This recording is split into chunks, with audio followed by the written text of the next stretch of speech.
Hi friends, ನಮಸ್ಕಾರ ಎಲ್ಲರಿಗೂ. ದುರ್ಗಾ ಚಾನಲ್ಗೆ ಸ್ವಾಗತ. ಇವತ್ತು ನಾನು ಟಿಫಿನ್ಗೆ ತಾಲಿಪಟ್ಟು ಹಾಗೆ ಕೊಬ್ಬರಿ ಚಟ್ನಿ ಮಾಡ್ತಿದ್ದೀನಿ. ಎಲ್ಲರೂ ತಾಲಿಪಟ್ಟ ನಮ್ಮ ಮನೇಲಿ ಮಾಡ್ತಾರೆ, ಆದರೆ ಒಬ್ಬೊಬ್ಬರು ಮಾಡೋದು ಒಂದೊಂದು ರೀತಿಯಾಗಿರುತ್ತೆ, ಅದೇ ರೀತಿ ಒಂದೊಂದು ಟೇಸ್ಟ್ ಆಗಿರುತ್ತೆ.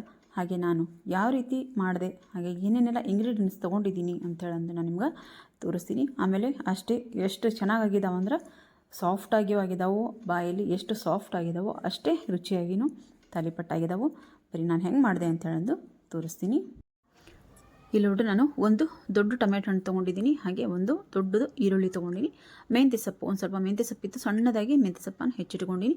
ಅಂದರೆ ನಾನು ಇದ್ರೊಳಗನ ಹಾಕಿನಿ, ಆಟ ಮೇಕರೊಳಗೆ ಹಾಕಿ ಅದು ಹೆಚ್ಚೋದು ಬರುತ್ತಲ್ಲ ಅದ್ರಾಗ ನಾನು ಹೆಚ್ಚಿಟ್ಕೊಂಡಿನಿ, ಅದಕ್ಕಾಗಿ ಅಷ್ಟು ಸಣ್ಣದಕ್ಕಾಗೈತೆ ಅದು. ಇದಕ್ಕೆ ನಾನು ಹಿಟ್ಟು ಹಾಕ್ಕೊಂಡಿನಿ, ಗೋಧಿ ಹಿಟ್ಟು.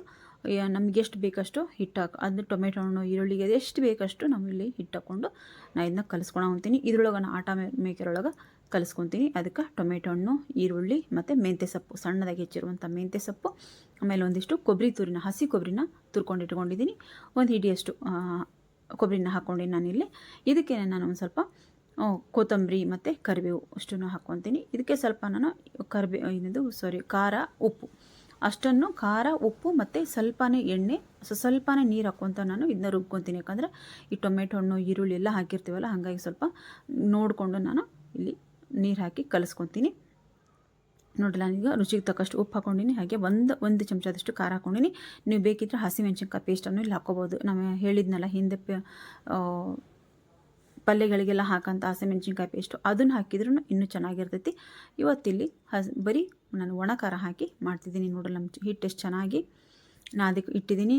ಅಂದರೆ ನಾನು ಈಗಾಗಲೇ ನನ್ನ ಮಗಗೆ ಹಸಿವಾಗೈತಿ, ನಾನು ವೀಡಿಯೋ ಮಾಡೋಕ್ಕಂದ್ರೆ ಭಾಳನೇ ಲೇಟ್ ಆಗಿಬಿಡ್ತೈತಿ. ವೀಡಿಯೋ ಮಾಡ್ಕೊತ ನಾವು ಒಂದು ಹಾಕೋದು, ಆ ಕಡೆಯಿಂದ ಈ ಕಡೆ ಎತ್ತಿಡೋದು, ಟ್ರೈಪಾಡ್, ಹಾಗಾಗಿ ಏನಾಗುತ್ತೆ ಒಂದು ಸ್ವಲ್ಪ ಟೈಮ್ ಹಿಡಿತೈತಿ. ಹಾಗಾಗಿ ನನ್ನ ಮಗಗೆ ಹಸಿವಾಗೈತೆ ಅನ್ನೋಕ್ಕಂತಕ್ಕೆ ಅವನಿಗಾಗಲೇ ನಾನು ಮಾಡಿಕೊಟ್ಟು ಈಗ ವೀಡಿಯೋಕ್ಕೆ ಒಂದೆರಡು ಮಾಡ್ಕೊಳಕೊಂತೀನಿ. ಅಂದರೆ ನನಗೆ ತಿನ್ನಕ್ಕೆ ನಾನು ಮಾಡ್ಕೊಳಕೊಂತೀನಿ. ಈಗ ನೋಡ್ರಿ, ತಾಲಿಪಟ್ಟು ಅಂದರೆ ನಾನಿಲ್ಲಿ ಇದು ಎಕೋ ಪೇಪರ್ ಅಂತ ಬರುತ್ತಲ್ಲ, ಅದರಲ್ಲೇ ನಾನಿಲ್ಲಿ ಸ್ವಲ್ಪ ಎಣ್ಣೆ ಹಚ್ಕೊಂಡು ಮಾಡಕೊಂತೀನಿ. ನೀವು ಎಣ್ಣೆ ಪೇಪರು, ಆಮೇಲೆ ಗೋಧಿ ಹಿಟ್ಟಿಂದು ಪ್ಲಾಸ್ಟಿಕ್ ಹಾಳಿ ಇಂಥವೆಲ್ಲ ಬರ್ತಾವಲ್ಲ, ಅದರೊಳಗೂ ನೀವು ಮಾಡ್ಬೋದು. ಆಮೇಲೆ ಬಾಳೆ ಎಲೆ ಒಳಗೆ ಮಾಡಿದ್ರಂತೂ ಇನ್ನೂ ಟೇಸ್ಟ್ ಆಗ್ತಾವೆ ಇವು ತಾಲಿಪಟ್ಟು. ನೋಡಿರಿ, ಪೂರ್ತಿಯಾಗಿ ನಾವು ಸಣ್ಣದಾಗಿ ಹೆಚ್ಕೊಂಡಿಲ್ಲ, ಹಾಗಾಗಿ ಎಲ್ಲೆಲ್ಲೂ ಒಂಚೂರು ಹರಿಯಂಗಿಲ್ಲ. ಅಷ್ಟು ಚೆನ್ನಾಗಿ ನಾವು ಹೆಂಗೆ ತಟ್ತೀವಿ, ಎಷ್ಟು ಸಣ್ಣಕ್ಕೆ ಬೇಕಂದ್ರೆ ಅಷ್ಟು ಸಣ್ಣಕ್ಕೂ ನಾವು ಹಾಕ್ಕೋಬೋದು, ಎಷ್ಟು ದೊಡ್ಡಕ್ಕೆ ಬೇಕಂದ್ರೂ ತಟ್ಕೋಬೋದು. ಅಂತ ತೆಳ್ಳಗೆ ಎಷ್ಟು ದಪ್ಪ ಬೇಕಂದ್ರೂ ಹಾಕ್ಕೋಬೋದು, ಎಷ್ಟು ತೆಳ್ಳಗೆ ಬೇಕಂದ್ರೂ ನಾವು ಇವನ್ನ ತಟ್ಕೋಬೋದು. ನೋಡ್ರಿ, ನಾವು ಎಷ್ಟು ತೆಳ್ಳಗೆ ಬೇಕಿದ್ರು ಅಂದರೆ ಸಣ್ಣದಾಗಿ ನಾವು ಹೆಚ್ಕೊತೀವಲ್ಲ, ಎಷ್ಟು ಸಣ್ಣದಾಗಿ ಹೆಚ್ಕೊಂಡಿರ್ತೀವಿ ಅಷ್ಟು ಚೆನ್ನಾಗಿ ನಮಗಿಲ್ಲೇ ತಾಳಿಪಟ್ಟು ಬರ್ತಾವೆ. ಭಾಳ ಆಗಿ ಒಂದು ಸ್ವಲ್ಪ ಉರುಟಾಗಿ ಈರುಳ್ಳಿ ಟೊಮೆಟೊ ಹಣ್ಣು ಇತ್ತಂದ್ರೆ ಅಂತ ಮಧ್ಯಕ್ಕೆ ಒಂದು ಸ್ವಲ್ಪ ಹರಿದಂಗೆ ಆಗ್ತಾವೆ.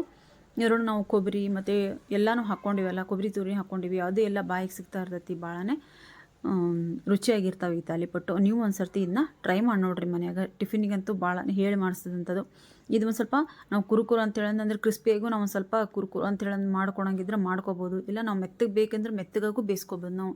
ಅಂದರೆ ಒಬ್ಬರು ಏರು ಬೇಯಿಸ್ಬೇಕು ಅಂತಾರೆ, ಸ್ವಲ್ಪ ಬಾಯಾಗ ಕುರುಕುರು ಅನ್ನಂಗೆ ಮಾಡಬೇಕು ಅಂತಂದ್ರೆ ಹಾಗೂ ನಾವು ಮಾಡ್ಕೋಬೋದು. ಇಲ್ಲ ಮೆತ್ತಗೆ ಬೇಕಂದ್ರೂ ಮಾಡ್ಕೋಬೋದು. ಈಗ ನೀವು ಬಾಕ್ಸಿಗೆ ಬೇಕಾದರೂ ಇದನ್ನ ಹಾಕ್ಬೋದು. ಈ ರೀತಿ ಎಕೋ ಪೇಪರ್ ಒಳಗೆ ಅನ್ಸುತ್ತಿ ನೀವು ಇಟ್ಟರೆ ಬಿಸಿಯಾಗಿಯೂ ಇರ್ತೈತಿ, ಆಮೇಲೆ ಮೆತ್ತಗಿರ್ತೈತಿ. ಅದಕ್ಕೋಸ್ಕರ ಈ ರೀತಿ ನೀವು ಬಾಕ್ಸಿಗೂ ಹಾಕ್ಬೋದು, ಹಾಗೆ ಟಿಫಿನ್ಗೂ ನೀವು ಇದನ್ನ ಮಾಡ್ಕೋಬೋದು. ನೋಡ್ರಿ, ಇನ್ನೊಂದು ನಮ್ಮದು ರೆಡಿ ಆಯಿತು. ನಾನು ಇನ್ನೊಂದು ನಿಮಗೆ ಮಾಡಿ ತೋರಿಸ್ತಿದ್ದೀನಿ. ಇಲ್ಲಿ ನೋಡಿರಿ, ನಾವು ಈ ಪೇಪರ್ ಒಳಗಂದ್ರೆ ಕೈಯಾಗೂ ನಾವು ತೊಗೊಂಡು ಹಾಕ್ಕೋಬೋದು, ಡೈರೆಕ್ಟಾಗೂ ನಾವು ಹಂಚಿಗೆ ಹಂಗೂ ಹಾಕ್ಕೋಬೋದು. ಹಾಕ್ಕೊಂಡು ನಾನು ಹಂಚಿಗೆ ಸ್ವಲ್ಪ ಎಣ್ಣೆ ಹಚ್ಚಿನಿ, ಇದನ್ನ ಹಾಕ್ಕೊಂಡು ಮೇಲೆ ಸ್ವಲ್ಪ ಎಣ್ಣೆ ಹಚ್ಕೊಂಡು ತಿರುವಿ ಹಾಕಿ ಎರಡು ಕಡೆಯೂ ಚೆಂದಾಗಿ ನಾನು ಇದನ್ನ ತಾಲಿಪಟ್ಟು ಬೇಯಿಸ್ಕೊಂಡಿನಿ. ಕೊಬ್ಬರಿ ಚಟ್ನಿ ಜೊತೆಗೆ ನಮ್ಮ ರುಚಿಕರವಾದಂಥ ತಾಲಿಪಟ್ಟು ಬೆಳಗ್ಗೆ ಬ್ರೇಕ್ಫಾಸ್ಟಿಗೆ ರೆಡಿ ಆಗೈತಿ. ನಿಮಗೆ ಈ ವಿಡಿಯೋ ಹಾಗೆ ರೆಸಿಪಿ ಇಷ್ಟ ಆಗೈತೆ ಅಂತ ತಿಳ್ಕೊಂಡಿದ್ದೀನಿ. ದಯವಿಟ್ಟು ಇಷ್ಟ ಆದರೆ ಒಂದು ಲೈಕ್ ಮಾಡಿ, ಶೇರ್ ಮಾಡಿ, ಹಾಗೆ ಕಮೆಂಟ್ ಬಾಕ್ಸಲ್ಲಿ ಕಮೆಂಟ್ ಹಾಕೋದನ್ನು ಮರಿಬೇಡಿ ಫ್ರೆಂಡ್ಸ್. ಇಲ್ಲಿ ನೋಡಿರಿ, ನಾವು ಮೂರು ಬೆರಳಿಂದ ನಾವು ಇದನ್ನ ಮುರ್ಕೋಬೋದು. ನೋಡಿರಿ, ಕೈಯಾಗ ಸಹಿತ ನಾನು ಮಡಿಚಿ ತೋರಿಸ್ತೀನಿ ಎಷ್ಟು ಸಾಫ್ಟ್ ಆಗಿದಾವೆ ಅಂತೇಳಂದು. ಒಂದು ಸರ್ತಿ ಈ ರೆಸಿಪಿನ ಟ್ರೈ ಮಾಡಿರಿ ಅಂತ ಹೇಳ್ತಾ ಮತ್ತೆ ಮುಂದೆ ಒಂದು ಒಳ್ಳೆ ವಿಡಿಯೋದೊಂದಿಗೆ ನಾನು ಬರ್ತೀನಿ. ಬಾಯ್ ಫ್ರೆಂಡ್ಸ್, ಬಾಯ್.